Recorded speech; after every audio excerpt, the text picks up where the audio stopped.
Hello hello everyone, क्या हाल है सभी के। स्वागत है आपका आज के इस नए लेक्चर में। इस लेक्चर में आप एक्सरसाइज 5.3 के क्वेश्चन नंबर 4 से इस वीडियो को शुरू करेंगे, क्योंकि इससे पहले वाले जो 3 क्वेश्चन है वो मैं पहले वाली वीडियो में करवा चुका हूँ, जिसका कि लिंक है मैं आपको डिस्क्रिप्शन में दे दूंगा। तो इस वीडियो को आप क्वेश्चन नंबर 4 से शुरू करते हैं। तो क्वेश्चन नंबर 4 है वो मेरे को क्या कहता है, आप वो देखा। क्वेश्चन नंबर 4 कह रहा है how many terms of the AP, जो कि मेरे को दे रहा है कि 9, 17, 25 must be taken to give a sum of 636। तो ये क्वेश्चन कह रहा है कि मेरे को एक एपी दे रखी है जो कि है 9, 17, 25 एंड सो ऑन, और मेरे को सम दे रखा है वो है मेरा 636। तो ये क्वेश्चन कह रहा है कि इस एपी में टोटल मैं कितनी टर्म को जोड़ूं जिससे कि मेरे को सम है वो 636 मिल जाए। तो इसका कहने का मतलब सीधा सीधा ये है कि मेरे को नंबर ऑफ टर्म बतानी है, मतलब मैं कितनी नंबर ऑफ टर्म को इस एपी की जोड़ूं कि मेरे को जो सम है वो कितना मिल जाए 636। तो इसके लिए अपनों ने सम का फॉर्मूला पढ़ रखा है, वो था अपना S n equal to n by two A plus N minus one into d. ये फॉर्मूला अपनों ने पढ़ रखा है। तो इसमें अब बस आप वैल्यू रख देंगे तो अपने को क्या मिल जाएगा, एन की वैल्यू मिल जाएगी।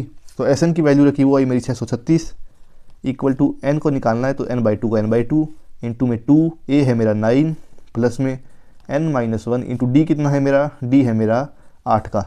ठीक है, तो ये आया मेरा 636 equal to n by two into में ये कितना है 9 है, ये 9 मतलब 9, तो 9 को 2 से 18 प्लस का 8 एन माइनस का 8। ठीक है, ये मिल गया। तो इसको मैंने सोल्व किया तो ये मेरे को मिलेगा कितना, 636 equal to n by two into में 18 में से 8 गई तो कितना मिला 10, यहाँ पे प्लस का 8 एन। अब मैंने क्या किया, मैंने 2 को मल्टीप्लाई कर दी 636 के साथ, तो यहाँ से हुआ मेरा 636 की 2 से एक साथ की तो 1272 इक्वल टू 10 एन प्लस में 8 एन स्क्वेयर। अब अपने को दिख रहा है कि ये एक अपनी क्या आई, क्वाड्रेटिक इक्वेशन आई। अगर आप इस क्वाड्रेटिक इक्वेशन को सोल्व करेंगे तो अपने को एन की 2 वैल्यू मिलेगी, जिसमें से एन की एक वैल्यू तो रिजेक्ट होनी है और दूसरी जो वैल्यू है एन की वो अपना क्या होगा, आंसर। तो आप इस क्वाड्रेटिक इक्वेशन को सोल्व कर लेते हैं। तो क्वाड्रेटिक इक्वेशन होगी अपनी 8 एन स्क्वेयर प्लस में 10 एन माइनस में 1276 इक्वल टू 0। अब मैं इस क्वाड्रेटिक इक्वेशन में अगर 2 को कॉमन निकालूँ तो मेरे को क्या मिलेगा, 2 कॉमन निकाला 4 n square plus 5 n minus 636 equal to 0। अब 2 को कॉमन निकाले तो 2 को क्या किया, मैं 0 के बट्टे में ले गया, मतलब 2 यहाँ पे ले गया तो ये हो गया 0/2, यहाँ से 2 हट गया तो यहाँ से मेरे को क्वाड्रेटिक इक्वेशन मिल गई ये कि 4 एन स्क्वेयर प्लस का 5 एन माइनस 636 इक्वल टू क्या आया मेरा 0। अब ये क्वाड्रेटिक इक्वेशन है, इसको सोल्व करने के लिए अपने को क्वाड्रेटिक इक्वेशन में जो रूट का फॉर्मूला लगाते हैं वो अपने को लगाना पड़ेगा। तो वो फॉर्मूला है मेरा माइनस का बी कितना है मेरा 5 plus minus under the root of b square, मतलब 5 का स्क्वायर 25 माइनस 4 ए कितना है मेरा 4 और सी कितना है मेरा माइनस का 636 और डिवाइड बाई क्या आएगा 2a, तो 2a कितना हो गया मेरा, ये हो गया। ठीक है, आगे हुआ माइनस का 5 प्लस माइनस इसको सोल्व किया तो 25 जमा में कितना होगा, क्योंकि माइनस का 636 और माइनस का 4 तो मल्टीप्लाई हो गया प्लस हो गया, तो 4 को 4 से की 16 मल्टीप्लाई 636 डिवाइड बाई कितना हो गया, 4 को 2 से किया तो 8। तो यहाँ से मेरे को मिला माइनस की 5 plus minus under the root of 25 plus में 636 है, इसकी आप मल्टीप्लाई करेंगे 16 से तो मेरे को कितना मिलेगा, मेरे को मिलेगा 10,176। ठीक है, क्योंकि मैंने मोबाइल में कैलकुलेट किया है, मेरे पास इतना भी तेज़ दिमाग नहीं है कि मैं 2 मिनट में बता दूं। मैंने मोबाइल में कैलकुलेट किया तो मेरे को मिला 10,176 डिवाइड बाई कितना है, डिवाइड बाई मेरा है 8। ठीक है, माइनस का 5 प्लस माइनस ये होगा मेरा 10,176 और 25 कितना होगा, ये होगा मेरा 10,201 डिवाइड बाई कितना है मेरा 8। अब 10,201 है, इसका भी रूट होता है वो होता है अपना 101, तो ये मेरे को मिला माइनस का 5 प्लस माइनस 101 डिवाइड बाई 8। तो यहाँ से मेरे को एन की 2 वैल्यू मिली, पहली वैल्यू आई माइनस की 5 प्लस की 101 डिवाइड बाई 8 और दूसरी वैल्यू आई माइनस की 5 और माइनस की 101 डिवाइड बाई 8। अब इसमें मेरे को दिख रहा है कि एन की जो पहली वैल्यू है वो ही मेरी क्या होगी, सही होगी। 101 में से मैंने 5 घटाई तो मेरे को मिला 96 डिवाइड बाई 8, तो यहाँ से मेरे को एन की एक वैल्यू तो मिली 96 डिवाइड बाई 8 और दूसरी वैल्यू मेरे को मिली माइनस का 101 और माइनस का 5, मतलब माइनस का 106 डिवाइड बाई 8। अब इसमें मेरे को दिख रहा है एन की जो वैल्यू है मैं इसको सोल्व करूंगा तो वो एक तो डेसिमल में आएगी और दूसरा क्या एन की वैल्यू नेगेटिव आएगी। अब n की जो वैल्यू है वो नेगेटिव तो होती नहीं है, और साथ में ही जो n की वैल्यू है ना ही वो डेसिमल में होती, तो इसलिए मैं n की इस वैल्यू को क्या कर दूंगा, रिजेक्ट कर दूंगा। तो यहाँ से मेरे को n की जो वैल्यू मिली वो मिली 96 डिवाइड बाई 8, जो कि कितनी होगी मेरी, जो कि मेरी होगी 80, 88, 96, जो n की वैल्यू आई मेरी कितनी, 12। तो यहाँ से मेरे को n की वैल्यू मिल गई 12। तो मतलब ये है कि ये जो एपी मैंने ली है, इस एपी की अगर मैं पहले की 12 टर्म को लिखूं और उन 12 टर्म को मैं ऐड करूं तो मेरे को जो सम है वो मेरे को मिलेगा 636। अब इसका जो फिफ्थ क्वेश्चन है उसमें भी मेरे को क्या है, 2-3 इन्फॉर्मेशन गिवन है और मेरे को 1-2 टर्म बतानी है। तो इसका जो कौन सा क्वेश्चन है फिफ्थ, इसमें ये कह रखा है कि the first term of AP is 5, last term is 45 and some is 400, find the number of terms and the common difference. मतलब कह रहा है कि एक एपी दे रखी है, मान लिया मेरे को एपी के बारे में इन्फॉर्मेशन ये है कि एपी की जो पहली टर्म है, पहली टर्म मतलब मान लिया ए है वो है मेरा 5, दूसरा क्या कह रखा है, दूसरा कह रहा है लास्ट टर्म है वो है मेरी 45, मतलब एल है वो है मेरा 45, और दूसरा कह रहा है सम है वो है मेरा 400, मतलब जो सम है वो है मेरा कितना, 400। अब मेरे को ये बताना है कि नंबर ऑफ टर्म कितनी है और ये बताना है कॉमन डिफरेंस कितना है। अब मेरे को एक चीज़ देखो आप, मेरे को सम पता है, फर्स्ट टर्म पता है और लास्ट टर्म पता है, तो अगर मैं एस एन का ये वाला फॉर्मूला लगाऊं, S n equal to n by 2 a plus l, ये फॉर्मूला लगाया, तो इस फॉर्मूले से मैं एस एन की वैल्यू रखूंगा, ए और एल की वैल्यू रखूंगा, तो इससे मेरे को क्या मिल जाएगा, एन की वैल्यू मिल जाएगी। इसको आप सोल्व करेंगे तो एस एन की वैल्यू होगी अपनी 400, ए है मेरा 5 और एल है कितना है मेरा 45। तो इसको आप सोल्व खुद करना आप, तो इसमें मेरे को क्या होगा, एन की वैल्यू मिल जाएगी। एन की वैल्यू मिलने के बाद अब मेरे को क्या निकालना है, डी निकालना है। अब मैं डी निकालने के लिए अगर ये वाला फॉर्मूला यूज़ करूँ तो मेरे लिए काफ़ी सही रहेगा, जो कि है A N equal to A plus N minus 1 into D. अब इसमें ए एन है वो कौन सी होती है, लास्ट टर्म है, जो कि मेरे को दे रखी है 45, तो ए एन की जगह रखूँगा मैं 45, ए मेरे को दे रखा है 5 और डी मेरे को निकालना है, यहाँ से मैं एन निकाल लूँगा, वो एन मैं यहाँ पे रख दूँगा। तो ये क्वेश्चन भी आप खुद सोल्व करना, जो कि एकदम आसान है। अब आप देखते हैं इसका सिक्स्थ क्वेश्चन। जो सिक्स्थ क्वेश्चन है वो मेरे को क्या कह रहा है, वो कह रहा है कि the first and the last term of APs are 70 and 350। If the common difference is 9, how many terms are there and what is their sum. ये कह रहा है कि मेरे को एक एपी के बारे में इंफॉर्मेशन ये है कि जो एपी है उसकी मेरे को पहली टर्म है वो तो दे रखी है मेरे को 17, मतलब ए मेरे को गिवन कितना है, ए है मेरा 17, और ये कह रहा है जो लास्ट टर्म है, लास्ट टर्म मतलब मान लिया मैंने एल है वो है मेरा 350। If the common difference is 9 और कॉमन डिफरेंस है वो है मेरा 9, तो ये कह रहा है how many terms are there and what is their sum, मतलब मेरे को एन और एस एन के बारे में बताना है।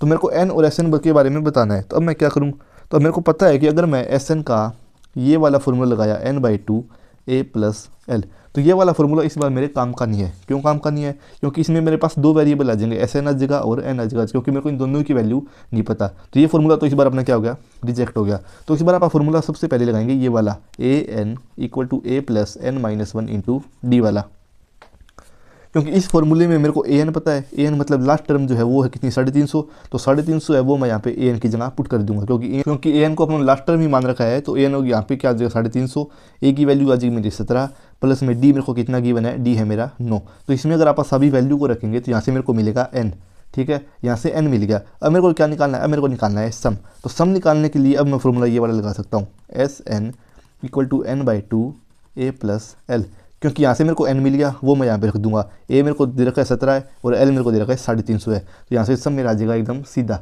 ये क्वेश्चन भी आप खुद को सोल्व करके देखना। अब आप देखते हैं इसका 7वां क्वेश्चन। 7वां क्वेश्चन कह रहा है कि find the sum of first 22 terms of A P in which d is equal to 7 and 22nd term है वो है मेरी 149। मतलब कह रहा है कि ए पी के बारे में इंफॉर्मेशन ये है कि मेरे को जो पहले की 21 टर्म है उनका सम निकालना है, मतलब मेरे को S21 निकालना है। और क्या गिवन है इन्फॉर्मेशन है, और मेरे को इन्फॉर्मेशन गिवन है कि जो कॉमन डिफरेंस है वो है मेरा 7 एंड द 22nd जो टर्म है वो कितनी है मेरी 149, मतलब कि जो 22वीं टर्म है वो मेरे को दे रखी है 149। तो 22वीं टर्म को 149 देने का मतलब क्या है कि ए 22 है वो मेरे को दे रखा है 149। और मेरे को यह बताना है कि पहले की जो 22 टर्म है, सॉरी पहले की मेरे को 22 टर्म का सम बताना था यहाँ पे, तो ये आ गया मेरा S22। मेरे को कह रहा है कि जो पहले की 22 टर्म है उनका सम बताओ, जिसमें 22वीं टर्म है वो है मेरी 149 और कॉमन डिफरेंस है मेरा 7 का। तो पहले की 22 टर्म को निकालने के लिए सबसे पहले मेरे को एक एपी बनानी पड़ेगी, क्योंकि एपी में मेरे को खाली 22वीं टर्म गिवन है, इससे तो सम नहीं निकलेगा। इससे पहले की जो 21 टर्म और है वो भी मेरे को निकालनी पड़ेगी। अब वो 21 टर्म में कैसे निकालूंगा आओ वो देखते हैं। मेरे को इन्फॉर्मेशन ये गिवन है कि A22 है वो 149 की इक्वल है, तो इसके लिए मैं एक इक्वेशन बनाऊंगा। इक्वेशन कौन सी होगी कि a22 equal to a plus 22-1 into d. ये ए एन वाला फॉर्मूला जिसमें मेरे को एन की वैल्यू पता है 22 है, तो मैंने यहाँ पे 22 रख दी, क्योंकि इसमें कह रखा है कि जो 22वीं टर्म है वो कितनी है मेरी 149 है, तो यहाँ पे मैं 22 रख सकता हूँ क्योंकि जो कि एन की वैल्यू होगी। अब ए 22 है वो मेरे को कितना गिवन है 149, तो क्या 149 इक्वल टू ए कितना है मेरा, ए मेरे को नहीं पता, तो ए का ए प्लस 22 में से एक गया 21 इंटू डी है अपना 7, तो यह गया 149 इक्वल टू ए प्लस, तो 7 को 21 से मल्टीप्लाई किया तो 7 का 7 और 7 को 147, तो यहाँ से मेरे को ए की वैल्यू मिल गई 2। मतलब ये जो ए पी है, इस ए पी की पहली टर्म तो है 2, कॉमन डिफरेंस है 7 का, और जो लास्ट टर्म है, लास्ट टर्म कौन सी है 149, तो लास्ट टर्म मैंने ये क्यों मानी, क्योंकि सम है, इसमें मेरे को 22 टर्म का सम निकालना है। समझ रहे हो आप, क्योंकि मेरे को ये जो सम निकालना है ये 22 टर्मों का निकालना है। अब 22 टर्म का जो सम निकालना है उसमें 22वीं टर्म कौन सी लास्ट टर्म है, और लास्ट टर्म मेरे को कितनी गिवन है 149, तो इस बार मैं सम का फॉर्मूला लगाऊंगा S n equal to n/2 a plus l, जिसमें मेरे को एस एन क्या निकालना है, तो इसमें मेरे को क्या करना है, इसमें मेरे को एस एन निकालना है। एस एन का मतलब एस 22, एन की वैल्यू मेरे को पता है 22, और ए मेरे को कितना निकला 2, एल मेरे को दे रखा है कितना है 149, तो इसमें आप वैल्यू रखना, अपने पास सम क्या आ जाएगा एकदम सीधा सीधा समझ आ जाएगा। ठीक है, अब देखते हैं इस एक्सरसाइज का 8th क्वेश्चन। 8th क्वेश्चन कह रहा है कि find the sum of first 51 terms of an AP वो second and third term are 14 and 18। मतलब कह रहा है कि मेरे को एक एपी की इन्फॉर्मेशन ये गिवन है कि मेरे को पहले की 51 जो टर्म है उनका सम निकालना है। ठीक है, और एपी के बारे में ये जानकारी दे रखी है कि एपी की जो दूसरी टर्म है वो तो है मेरी 14, और जो तीसरी टर्म है वो है मेरी 18। तो सबसे पहले अपने को S51 निकालना है। S51 का मतलब क्या है कि पहले की 51 टर्म है उनका सम निकालना है। तो S51 हो गया मेरा 51 divide by 2, 2a plus 51 minus 1 into में d, ये फॉर्मूला लगेगा, क्योंकि इसमें n पता है मेरे को कितना है 51, मेरे को क्या नहीं पता, a नहीं पता और d नहीं पता। अब a और d को निकालने के लिए मेरे को दो इक्वेशनों की इन्फॉर्मेशन दे रखी है। वो क्या है कि सेकंड जो टर्म है वो तो है मेरी 14, सेकंड टर्म है मान लिया एक AP है, ये तो मेरी AP की होगी मान लिया पहली टर्म, और ये हो गया मान लिया AP की दूसरी टर्म, जो कि है मेरे को गिवन है कितनी 14। तो इसके लिए मैं an वाला फॉर्मूला लगाऊंगा। an का मतलब क्या है कि a2 equal to a plus n-1 into में d, यहाँ पे n की जगह क्या आ जाएगा 2, तो a2 की मेरे को वैल्यू दे रखी है वो कितनी है मेरी 14, तो कि 14 equal to a plus n की वैल्यू कितनी है 2, तो 2 में से एक गया 1 इंटू में d, तो ये आ गया 14 इक्वल टू a प्लस का d। ये आ गई मेरी एक इक्वेशन, और दूसरी इक्वेशन है वो आ जाएगी मेरी दूसरी इन्फॉर्मेशन से। वो क्या रखा कि जो तीसरी टर्म है वो है मेरी 18, तो यहाँ पे मान लिया तीसरी टर्म ये होगी, ये कितनी है 18। अब इस 18 के लिए यहाँ पे की इक्वेशन बना लेंगे, वो कितनी हो जाएगी 18 बराबर a प्लस कौन सी टर्म है ये तीसरी टर्म है, तो n की जगह 3 माइनस 1 इंटू में d, ये 18 बराबर a प्लस 2d। यहाँ से मेरे को दो इक्वेशन मिल गई, पहली इक्वेशन तो ये होगी, दूसरी इक्वेशन ये होगी। इन दोनों इक्वेशनों को आप सोल्व करेंगे तो यहाँ से अपने को a और d की वैल्यू मिल जाएगी। सोल्व करने का मतलब क्या है कि मान लो आप इस इक्वेशन में से ये इक्वेशन माइनस करोगे तो a से a कैंसिल हो जाएगा और अपने को d मिल जाएगा, फिर d की वैल्यू को आप इन दोनों में से किसी इक्वेशन में रखेंगे तो अपने को a मिल जाएगा। तो मतलब इन दोनों इक्वेशनों को सोल्व करने से अपने को a और d मिल जाएगा। उस a और d को आप इस इक्वेशन में a और d की जगह रख देंगे तो अपने को जो पहले 51 टर्म है उनका क्या मिल जाएगा, सब मिल जाएगा। ठीक है, ये आप सारा खुद सोल्व करना है, मैं आपको प्रोसीजर बता रहा हूँ। अब आप देखते हैं इस एक्सरसाइज का 9th क्वेश्चन, जो कि कह रहा है कि if the sum of first 7 terms of AP is 49 and that of 17 terms is 289, find the sum of first n terms. ये कह रहा है कि एपी है मान लिया, उस एपी की जो पहले की 60 टर्म है उनका जो सम है वो तो है मेरा 49, और उसकी की जो 17 टर्म है एपी की, उसी एपी की शुरू की 17 टर्म उसका सम है मेरा 289। तो मेरे को सम बताना है पहली n टर्म्स का। मतलब क्या हुआ कि एक एपी है मान लिया, उसकी जो पहले की 60 टर्म है 3 4 5 6 7, इनका जो सम है वो तो है मेरा 49। अब इसमें मैं आगे और टर्म करूँगा तो यहाँ पे मान लीजिए यहाँ पे कहीं पे जाके 17वीं टर्म आई। ठीक है, तो 17वीं टर्म यहाँ से लेके यहाँ तक का जो सम है वो है मेरा कितना 289। अब मेरे को सम बताना है पहले की n टर्म्स का। अब इसमें n की कोई वैल्यू नहीं है, n कितना भी हो सकता है। तो ठीक है, तो मेरे को दो इन्फॉर्मेशन गिवन है, तो मेरे को एस एन बताना है। एन एस एन मतलब जो पहले की n टर्म है उनका सम, तो एस एन कितना होगा मेरा, वो होगा मेरा n/2 2a plus n-1 into D.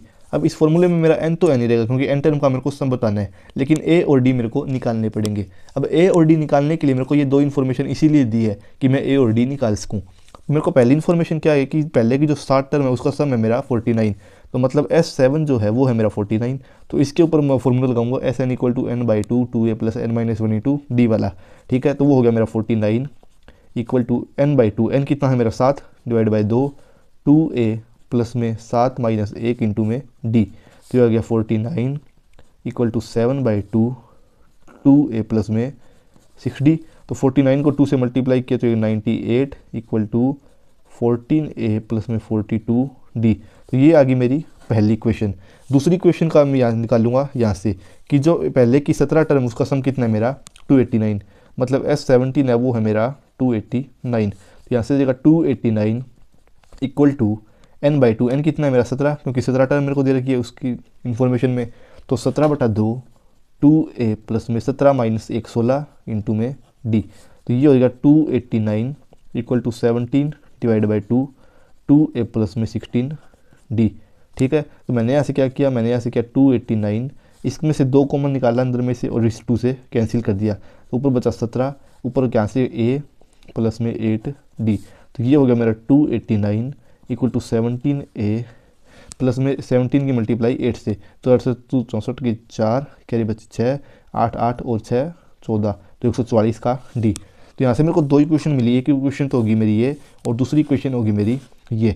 अब इन दोनों इक्वेशनों को आप सोल्व करेंगे तो मेरे को क्या मिलेगा, मेरे को मिल जाएगा a और d।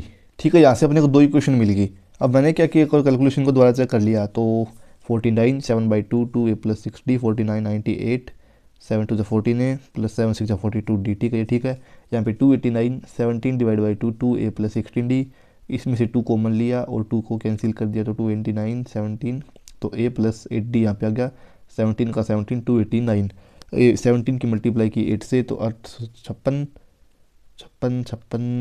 ओह यहाँ पे छोटी सी मिस्टेक होगी, यहाँ पे इसकी जगह यह आएगा।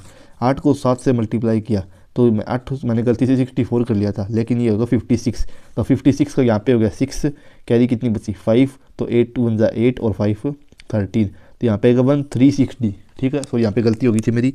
तो यहाँ से मेरे को मिला 289 इक्वल टू 17a प्लस में 136d। अब एक चीज़ देखो, ये इक्वेशन इतनी बड़ी है, इसकी बजाय मैं काम करता हूँ कि इस पूरी इक्वेशन को मैं 17 से डिवाइड ही कर देता हूँ, तो इससे कोई फर्क नहीं पड़ेगा इक्वेशन पे, बल्कि इक्वेशन क्या हो जाएगी, छोटी हो जाएगी। तो मैं इस इक्वेशन को 17 से डिवाइड करूँगा तो यहाँ से मेरे को मिलेगा 17a है, इसको 17 से डिवाइड किया तो 17 सॉरी कितना मिलेगा a प्लस में 136d है, इसको मैं 17 से डिवाइड करूँगा तो मेरे को मिलेगा 8, तो 8d बराबर 289 है, इसको मैं 17 से डिवाइड करूँगा तो मेरे को मिलेगा 17। तो ये इक्वेशन मेरी इतनी छोटी होगी। वैसे ये इक्वेशन है, इसको मैं किससे डिवाइड करूँ, इसको मेरे को दिखा अगर मैं इसको 14 से डिवाइड करता हूँ तो ये इक्वेशन क्या है मेरी छोटी हो जाएगी। तो मैंने 14 से डिवाइड किया तो ये हो जाएगा a plus 3d equal to 98 है। 98 कितने पे जाएगा 14 70 और 7 पे, तो ये जाएगा मेरा 7 पे। तो ये पहली इक्वेशन है, इसको मैंने और छोटी करके ये कर दिया और इसको एक छोटी करके मैंने ये कर दिया। अब दोनों इक्वेशनों को आप सोल्व करना तो इससे अपने को a और d की वैल्यू मिल जाएगी। उस a और d की वैल्यू आप इस फॉर्मूले में लगाना तो आपको SN का जो पहले की n टर्म है उसका SN मिल जाएगा। ठीक है, इसका 10th क्वेश्चन देखो, इसका 10th क्वेश्चन है, इसमें मेरे को क्या करना है, मेरे को an दे रखा है, मेरे को मतलब गिवन क्या है, पहले मेरे को an गिवन है वो है मेरा 3 + 4n, और मेरे को क्या करना है, मेरे को ये बताना है कि एक AP बनेगी और साथ में पहले की जो 15 टर्म है उनका मेरे को सम बताना है।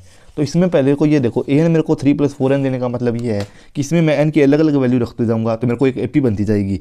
जैसे अगर मैंने इसमें n की जगह 1 रखा तो मेरे को मिला a1, तो वो कितना हो जाएगा 3 + 4 7, a की जगह n की जगह 2 रखा तो a2, वो हो जाएगा मेरा 3, 4 × 2 8, 8 और 3 11, ये हो गया मेरा 11। a3 रखा तो ये कितना हो जाएगा, a3 होगा 3 प्लस में 4 को 3 से 12 और 3 15, ऐसे करते करते मेरे को AP बनती जाएगी, इसमें n की मैं वैल्यू बढ़ाता जाऊंगा। तो ठीक है, तो मेरे को ये बताना है कि ये जो AP बन रही है इसकी पहले की जो 15 टर्म है उसका मेरा सम कितना होगा, मतलब मेरे को S15 बताना है। तो S15 बताने के लिए क्या करूँगा, 15 डिवाइड बाई 2 इंटू में 2, a कितना है मेरा, a है मेरा 7 प्लस n कितना है मेरा 15 - 1 इंटू d है मेरा कितना 15 में से क्या घटाया तो 4, तो ये आ गया मेरा S15 जो कि आएगा 15 डिवाइड बाई 2 7 2 14 प्लस 14 14 को 4 से 28 को 56, ये हो गया 56 और 14 70, तो ये आ गया 15 डिवाइड बाई 2 मल्टीप्लाई 70। इसको आप सोल्व कर लेना, ये हो गया अपना आंसर। इसका सेकंड पार्ट है वो भी इसका ऐसे ही होएगा। ठीक है।